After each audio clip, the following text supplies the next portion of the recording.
About the TMZ guys at the end, but we're going to listen to the moment that Larry Elder converts Dave Rubin from being a liberal to a conservative. This is the moment when Dave Rubin is like, what the hell have I been doing with my life?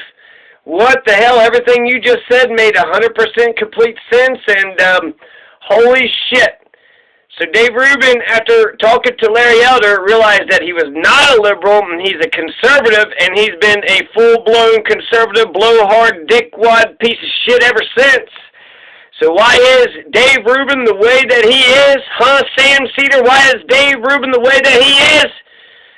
Because of Larry Elder and this few-minute exchange.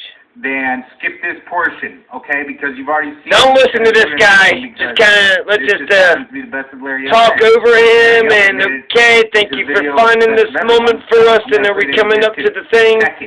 So, but you wouldn't not acknowledge that there are some systemic issues. Give me an example. Tell me what you think the most systemic racist issue is. What is it? Well, I would say that because black people, in most cases, in many cases, were descendants of slaves, that racism as an institution, that it just a certain amount of it just exists. 2015. Give me the most blatant racist example you can come up with right now. I think you could probably find evidence that, in general, cops are more willing to shoot if the perpetrator is black. What's your data? Than white. What's your basis for saying that?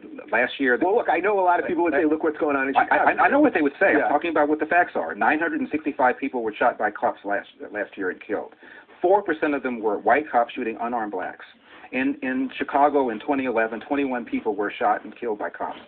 In 2015, there were 7. In Chicago, which is a third black, a third white, and a third Hispanic, 70% of the homicides are black on black. About 40 per month, almost 500 per year last year in Chicago, and 75% of them are unsolved. Where is the Black Lives Matter on that? The idea that a racist white cop and shooting unarmed black people is a peril to black people is BS. It's complete and total BS. And the reason for these so-called activists saying this is the assumption that racism remains a major problem in America. The media, CNN, especially MSNBC, runs down whenever a black cop shoots somebody, and it's some march on Washington. It's ridiculous. Black people, half the homicides in this country are committed by and against black people. Last year there were 14,000 homicides. Not talking about suicide, I'm talking about homicides. Half of them were black, 96% of them black on black of that 7,000. Where's the Black Lives Matter people on that? So there's where you would say that this is purely because of social justice. This is purely because they want ultimately for people to be angry enough to just keep voting Democrat. That's right. And where's the evidence of the lack of social justice? When a black suspect is killed by a cop, believe me, the media's on it. People are watching it, and justice will, for the most part, occur. In Baltimore, where Freddie Gray was killed, Freddie Gray died in a van. I shouldn't say was killed. Died in a van. Yeah. You have a city that's 45% black. City council is 100% Democrat. The majority of city council is black. The top cop at the time was black. The number 2 cop was black. The majority of the command staff is black. The mayor is black. The AG is black. And yet here we are talking about racism. I mean, it's absurd. Yeah. It's absurd. So it's funny. I find myself caught in between this a little bit as a liberal, where I want to always try to defend the other. So in this case, the other being black people, I'm always sympathetic to that. And then, at the same time, I hear you laying out a pretty solid Well, case. just a fact. I'll tell you something else, too. There was just a study, University of Washington, and it turns out cops were more reluctant, more hesitant to pull the trigger against a black suspect than a white suspect, probably because of the fear of being accused of racially profiling and the fear that the civil rights establishment was going to come down on them. So, if anything, whites are more likely to be shot by a cop under certain circumstances than a black person. And in the last 30 or 40 years, the percentage of suspects killed by cops who are black has declined 75%. However, the percentage of whites killed by cops has flatlined. Yeah. And so, if anything, people are more concerned about shooting black people for fear that they're going to be called racist. And almost every one of these incidents, whether it's Eric Gardner in New York, who died because he was selling loosies and resisted arrest, whether it's Tamir Rice in Cleveland, who was twirling around the gun, whether it's Michael Brown in Ferguson, who had just committed a strong-arm robbery, almost every one of these incidents involves somebody resisting arrest.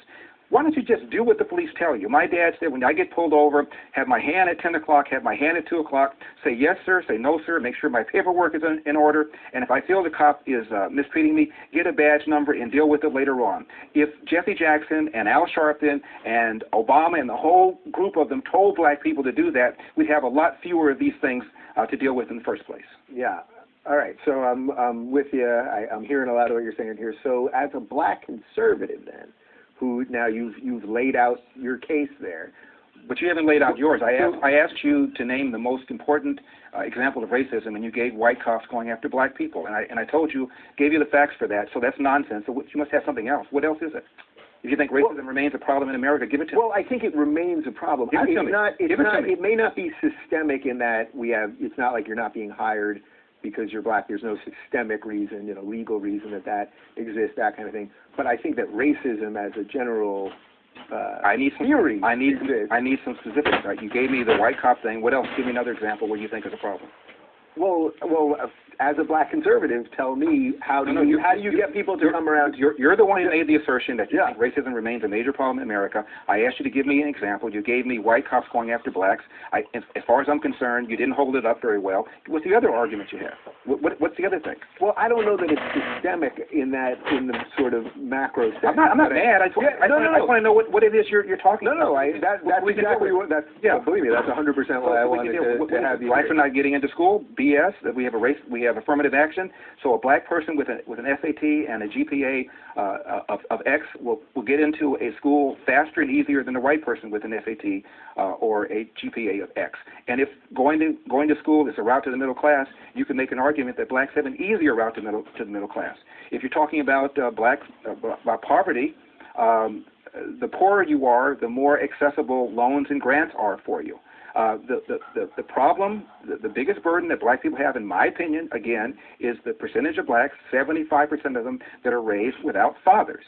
And that has every other social negative consequence connected to it. Crime, not being able to compete economically in the country, being more likely to be arrested, that's the number one problem facing the black community. And when I hear people tell me about systemic racism or unconscious racism, I always say, give me an example, and almost nobody can do it.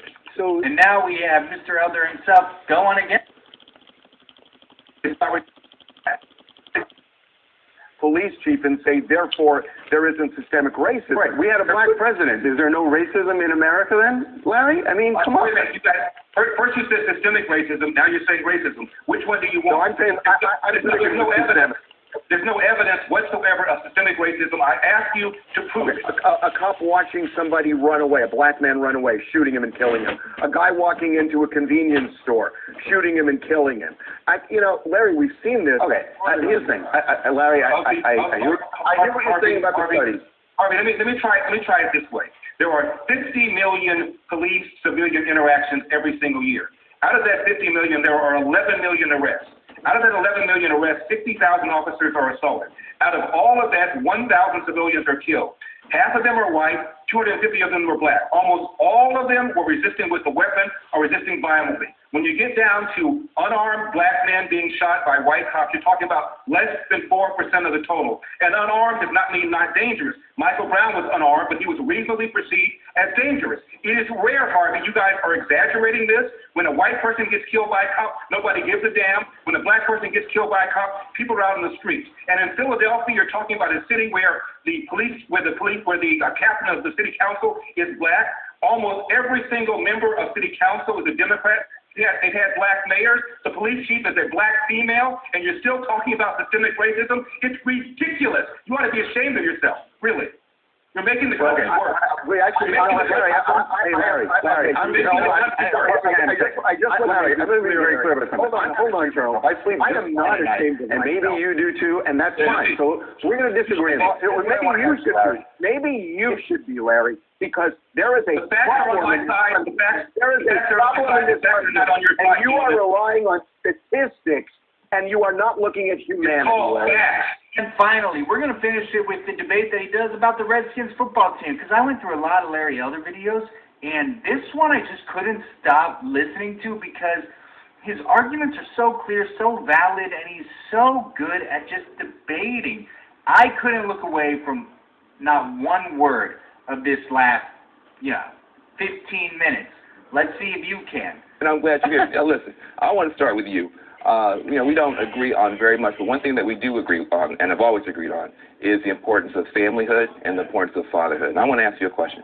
If you were to go to a football game and you were to see a Native American family and a Native American father there with his children, would you walk up to him and say, "Hi there, Redskin. I'm so glad you brought your Redskin children"? Would you do that? I wouldn't do that because it would be kind of a silly thing to say. Ludicrous. The reason the name is called the Redskins is because the owner back in 1930, George Marshall, was honoring the coach of the Redskins, who was part Sioux. And as she pointed out,